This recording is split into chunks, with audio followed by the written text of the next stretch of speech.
অধিকাংশ মানুষের কইতে শুনি ভালোবেসে বিয়ে করলে ঝগড়া বেশি হয়, অশান্তি বেশি হয়। এই অশান্তির প্রধান মানুষ কেরা জানেন? পুরুষ মানুষ। এই কথা কে কইছি সেইটা শুনবেন না? ভালো লাগলে শুনলেন, ভালো না লাগলে না শুনলেন, সমস্যা নাই। তা যাই হোক, শুনেন এখন। এই কথার কারণ হইছে, যখন প্রেম করে বিয়ের আগে, তখন প্রেম করার সময় যেমন পাগলামি করে, ওরে পাগলামি সীমা নাই, ন্যাকামির মোরে সীমাই নেই। ওরে ন্যাকামি প্রেমিকার লইগিয়া, সেই ন্যাকামির অর্ধেক পাগলামিও যদি বিয়ের পর বললগে করতো, তাইলে জীবনও সংসারে অশান্তি হইতো না। প্রেম করার সময় ঘন্টার পর ঘন্টা ফোনে ওরে কথা মোরে ফুরাইতোই না।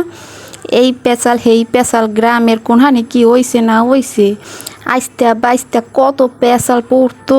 আরে বিয়ের পর 2 মিনিট কথা কইতো সময় নাই। ওরে কামের জ্বালায় সহি দেখে না। কথা কইবি কেমনে বল লাগে? কথা কওয়ার সময় রাহো, এখন কথা কইতে ইচ্ছে হরে না, তো এখন রাহো, কথা কওয়ার সময় নাই, কাম আছে, তাই রাহো, মুই খাইতে বইছি। না হইলে কইবে মানুষে আইছে রাহো। আরে ভাই, তুমি বল লগে কথা কইবা, মানুষ আইলে সমস্যা কি? তুমি তো আর ওই প্রেম করতে আসো না এখনো যে মানুষে শুনলে সমস্যা। হারে বিয়েতে বেড়া কথা কয় অন্য মাইয়ের লাগে, মানুষে শুনলে সমস্যা হইবে। বল লগে কথা কইতে আসো, মানুষ আইলে সমস্যাটা কি? এখন বল লগে কথা কয় না, হেতে সময়ই নেই মোটে। বল লগে কথা কওয়ার সময় তো এক সের কাম আর কাম, সময়ই নেই। ওই যে সুতো একখান দিয়ে ফোনটা কাটিয়ে দেওয়া লাগবে, নাহলে কি কইয়ে ফোনটা কাটবে।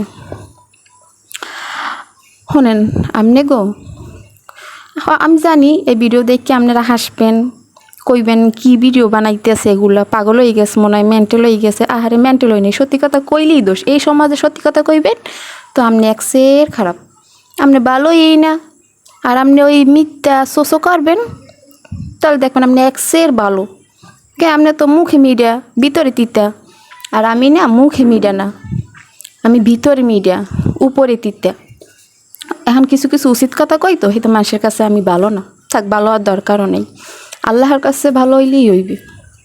যাই হোক, যে কইতায় আসলাম, ছোটো মানুষ আপনাকে এখন কথা কই, যদি সংসারে শান্তি চাইয়ে থাকেন, তাইলে নিজের বউর প্রতি সময় দেন, তাকে কেয়ার করেন, তার ছোটোখাটো সমস্যাগুলো বোঝার চেষ্টা করেন, দেখবেন সংসার কোনো অশান্তি হইবে না।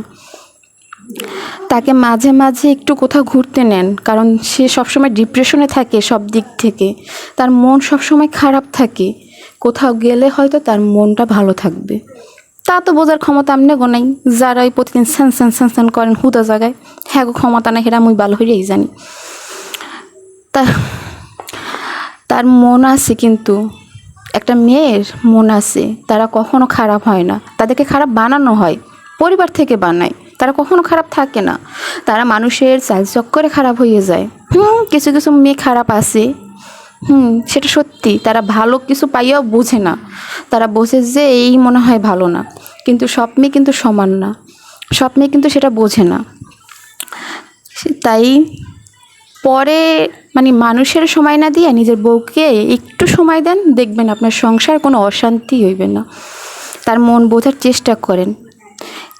একটা স্ত্রীর মন বোঝার দায়িত্ব কিন্তু তার স্বামীর। স্বামী ঠিক তো সব ঠিক। একটা স্বামীই পারে একটা মেয়েকে শান্তিতে রাখতে, তার মনে শান্তি ফিরিয়ে রাখতে, এবং সংসারও শান্তি রাখতে পারে। আপনারা শুধু মানুষের দোষ খুঁজছেন না, ঘরের বউর দোষ খুঁজছেন না, নিজে ভালো হন, দেখবেন ঘরের বউ এমনিই ভালোই গেছে, অশান্তি সংসারে থাকবেই না। আপনি ডাইনে যাইতে কেবেন ডাইনে যাইবে, আপনি বামে যাইতে কেবেন বামে যাইবে। কে ওই যে আপনি ভালো হয়ে গেছেন, হেতে আপনার বউ ভালো হয়ে গেছে। শুধু শুধু পরের মানুষের দোষ না ধইরা আগে নিজে ভালো হন, নিজে মনে মনে ভাবেন যে আমি কি এগুলো করি না, আমি তো এগুলো করি না, তাহলে সে যে এগুলো সহ্য করে থাকে সেটাই তো অনেক। তো আমিও ভালো হয়ে যাই, সংসারও ভালো হবে।